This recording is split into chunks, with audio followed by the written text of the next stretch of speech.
երեք խորհրդարանը ընդունեց երկրի թիվ 1 ֆինանսական փաստաթղթի նախագիծը, ընդհանուր առմամբ ինչպիսի բյուջեի նախագիծը, հաշվի առնելով նաև այն, որ իշխանությունները նաև նշել են, որ այդ բյուջեն համեստ է,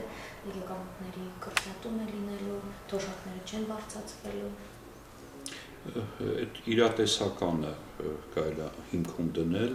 ցավոք այսօրվա իշխանությունները չեն կարողանում անգամ պատկերացնել, որ մի քիչ ավելի լավ ապագա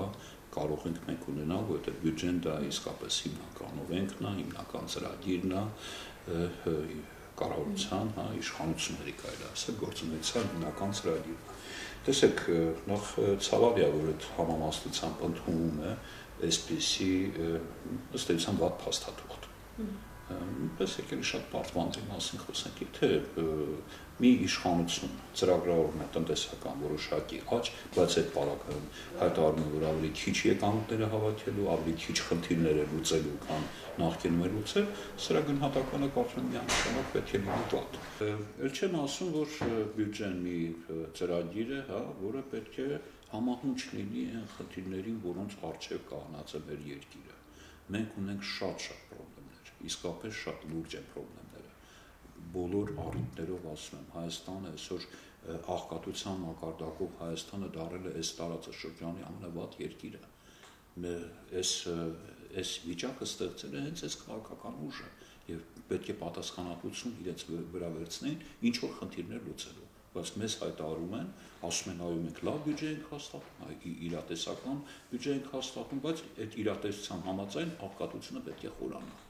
Վատ վիճակում ապրողների վիճակը պետք է լավանա։ Մյուս խնդիրը, որ առաջ կանգնած է մեր երկիրը, արտագաղթը, արդեն սարսափելի ծավալների հասած արտագաղթը։ Խնդրեմ, այս հարցում էլ ոչ մի առաջընթաց։ Եվ այլ։ Այսինքն իբրև փաստաթուղթ, որը համահունչ է կամ որը կոչված է մեր ապագան որոշելու, իհարկե միանշանակ շատ վատ փաստաթուղթ է։ Եվ կրկին ցավալի է, որ շռնգալից անցնում է այսքան կողմ է ստանում։ Այդտեղ եք մի քիչ էլ մտածեք իրականության մասին։ Հասկացանք, ինչ որ ծառայություն եք, ինչ որ մարդկանց մատուցում, բայց ձեր վրա ոգս է դրած, չէ՞։ Խոսքը պարլամենտի հետ իշխող կուսակցության եւ կամ այն կուսակցություններին, այն քաղաքական ուժերին, որոնք կողմ են քվեարկել։ Ուշքի եկեք, չի կարելի այսպես անել։ Վիճակը խայտարակ վատ է։ Բերեք մի հատ ջանք, մի հատ ճիգ կիրառեք, ինչ որ մի խնդիր լուծելու։ Բայց ցավոք այդ մտահոգվածություն անգամ չկա։ Սարսափելի Գիտեք, եթե խոսենք իբրև փաստաթուղթ, եթե լիներ այդ անհանգստությունը, եթե ասենք օրինակ եմ ասում, եթե վեճ լիներ այս ծրագիրը հաստատելու շուրջ, խնդիրներ դրվեին, ես կխոսեի նաև բյուջեի արժանինքների մասին։ Շատ անկեղծ եմ ասում։ Եվ կասեի, այո, այստեղ ինչ որ դրական զարգացումներ կան։ Եվ իմ կարծիքով դրականը այն է, որ պետությունը լրացիչ հոգս է իր վրա վերցնում, այս ծախսերի մակարդակը ձգտում է ծախսերի մակարդակի աճ է նախատեսում գալիք տարի այս տարվա համեմատ։ Այո, ի հաշիվ ճեղքվածքի կամ դեֆիցիտի ավելացման, բայց դա պետության կամ իշխանության նորմալ կեցվածքն է։ Երբ որ ընդհանուր տնտեսական վիճակի վատ թարացումը նկատվում, իսկ ակնհայտ է, որ մյուս տարին լինելու է ոչ պակաս վատ, քան ասենք այս տարի նախորդի համեմատ։ Հայտնի են գործոնները։ Մենք մտել ենք մի տնտեսական միջավայր, որը բնութագրվում է զարգացման բացական ցուցանիշներով։ Ռուսաստանում արկա է ճգնաժամ, այդ ճգնաժամը չի կարգավորել, այդ խնդիրները չեն կարգավորվել նաև 16 թվականի եւ հետագայում, եւ ազդեցությունը Հայաստանի վրա կարծում եմ գալիք տարի լինելու է ավելի խոր, ավելի բացական ազդեցություններ լինելու են, ավելի էական։ Եկամը գործոնով տրանսֆերներով պայմանավորված։ Այդ ամենչով եւ մենք գնում ենք դեպի այդ միջավայր, տեսեք, մենք զարգացման մի 20-ամյա, փաստորեն ավելի քան 20-ամյա հատվածը ամփոփեցինք, դա այն հատվածներ, երբ որ մենք գնում ենք աշխարհի հետ բաց համագործակցելու։ Այսօր ակնհայտորեն մենք սահմանափակում ենք ամբողջ աշխարհի հետ մեր համագործակցությունը գլոբալ իմաստով, տնտեսական, բայց գլոբալ իմաստով, սկսած իրավական կարգավորումներից, ասենք տնտեսական օրենսդրություններից, մինչև հարկային օրենսդրություն եւ այլն։ Եվ գնում ենք դեպի այդ միջավայրը։ Բայց մենք պետք է գիտակցենք, որ այդ միջավայրը վատ է լինելու եւ պետք է այո, այս մակարդակով արդեն բյուջեի մակարդակով ինչ որ լուծումներ դրված լինեն, ինչ որ խնդիրներ պետք է դրվեն։ Այս մասով էլ ես ոչ մի լուծում չեմ տեսնում։ ասենք եթե միջավայրի մասով, որովհետև ներդրումային միջավայրի բարելավման մասին է խոսում։ Կեղծ խոսքեր են, փողը ինքը շատ խելոք է, շատ ավելի խելոք է, քան ցանկացած պաշտոնյա եւ ցանկացած քաղաքական ուժ, որ Հայաստանում կա։ Փողը արդեն արձանագրել է, որ Հայաստանը այն երկիրն է, որտեղ խայտարակ հարակվե պետք է անցկացվի, որտեղ հայտնի է, մի անձիներ պետք է հարակվեի այս արդյունքները, այսքան կեղծիկ, այսքան կեղծարարություն, այսքան մարդկանց անցագործ դարձրեցին, այդ մի անձին հաջողանալու համար ընդամենը։ Իսկ հավատացեք, որևէ լուրջ փող քանակի իմաստով, նաև ինչու՞ չէ, փողը նաև այդ հատկանիշներ ունի, որակի իմաստով չի կարող Հայաստան, մոռացեք դա։ Ինչ ներդրումային միջավայր։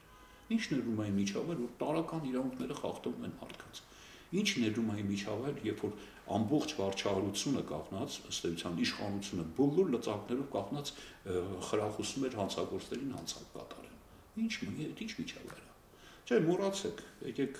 հասկանանք եւ գիտակցենք, որ մենք մեր տաշտակի հետ ենք մնալու։ Այդ տաշտակը այո կոտրված է,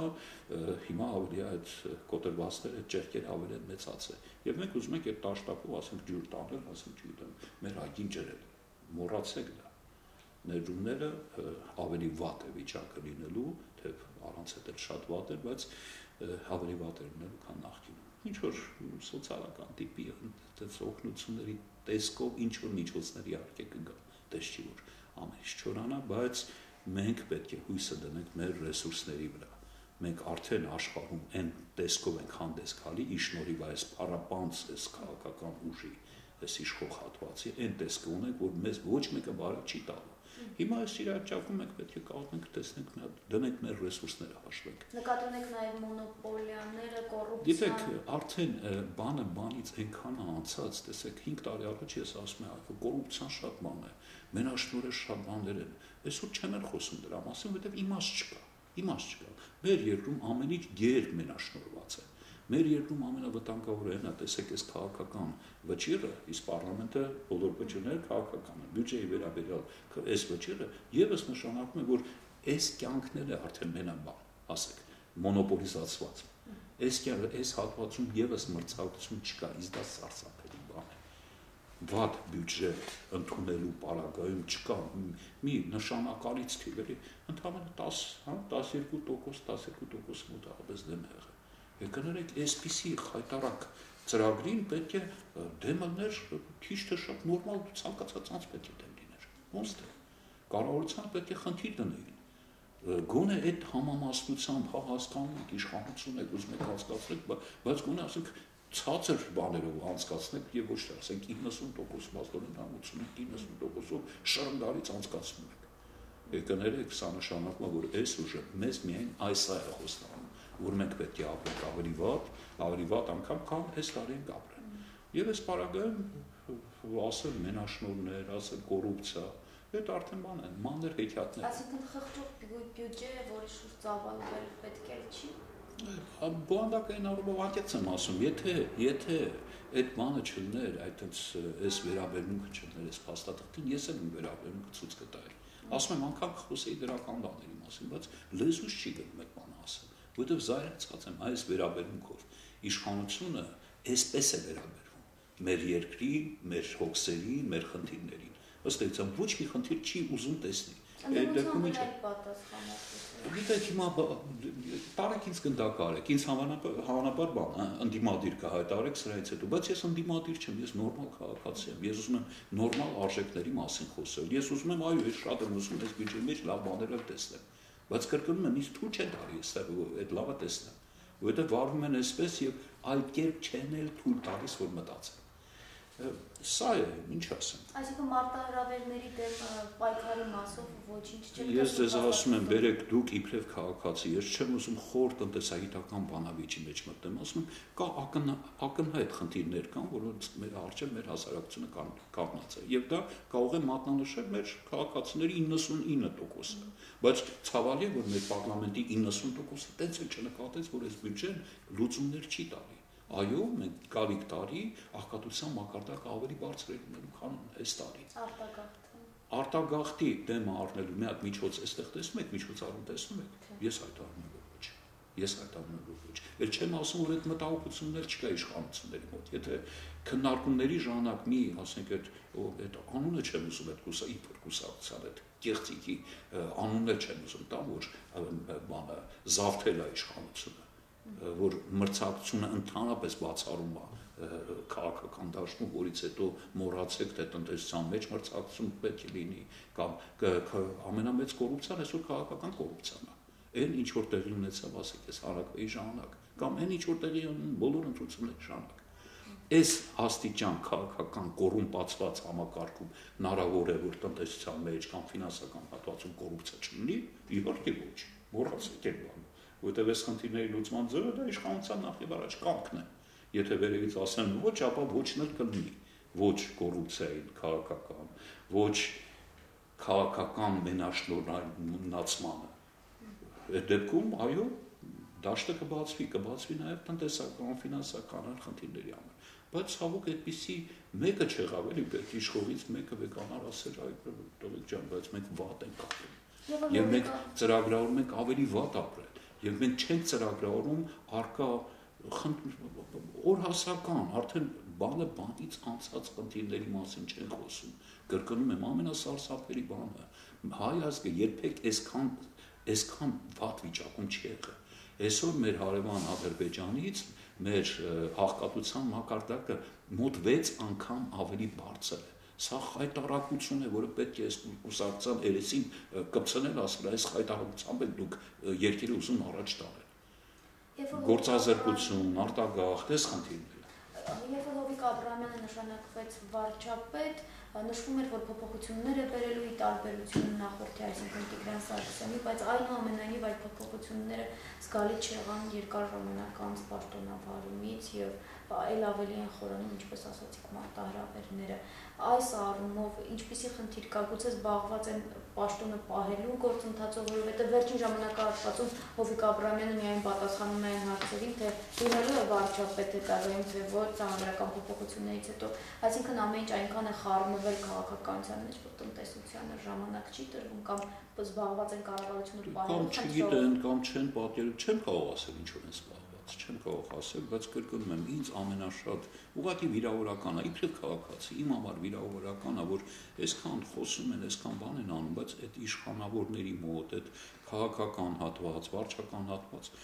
միակ բանը, որ ես կուզեի տեսնել եւ որից հետո հույսեր կունենայի, որ անհանգստություն լիներ դեպքերին, մտահոգվածություն լիներ։ Շատ գալիս, ինչ է եղել, ամեն ինչ շատ լավ է, ծափ են տալիս, այսինքն արդյունքներով բյուջեն։ Վտանգ իրենք չեն զգում։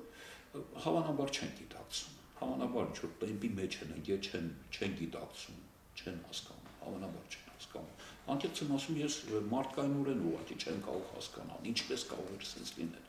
Ինչպես կարող է մեր պատմության համար բացառիկ մի բան է, երբ որ ծրագրավորում է ավելի ցածր եկամուտներ հավաքագրել, հա, եւ այս պարագայում ստանալ այս ծրագիրը արժանանա 90% հա կողմ ստանալ։ Ոնց։ Ես չեմ հասկանում։ Լավ, հասկացանք, այդ հանրապետական եք, հասկացանք, որ պնդում են, որ մեկը չկա, որ կամ շատ քչերն են, լավ կլինի մեկը հաստատ,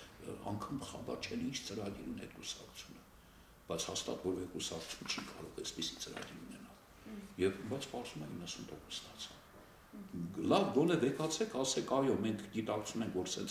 սենց վատ բաներ ենք, վճիրներ ենք կայացնում, բայց ինչ որ հույս տվեք, որ մյուս տարի մենք եսի ինչ կանենք, այսպիսի բաներ, չէ, բան են անում, ես հրապարակում եմ երկու հատ կիսագրադետներ 50 տարի է իշխելու այս կուսակցությունը,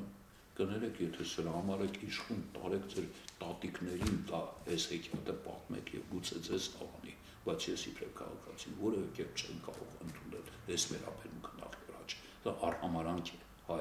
հասարակության, հայ ժողովրդի նկատմամբ, մեր առօրյա խնդիրների նկատմամբ եւ նաեւ ամենավատը մեր ապագայի նկատմամբ այս արհամարանք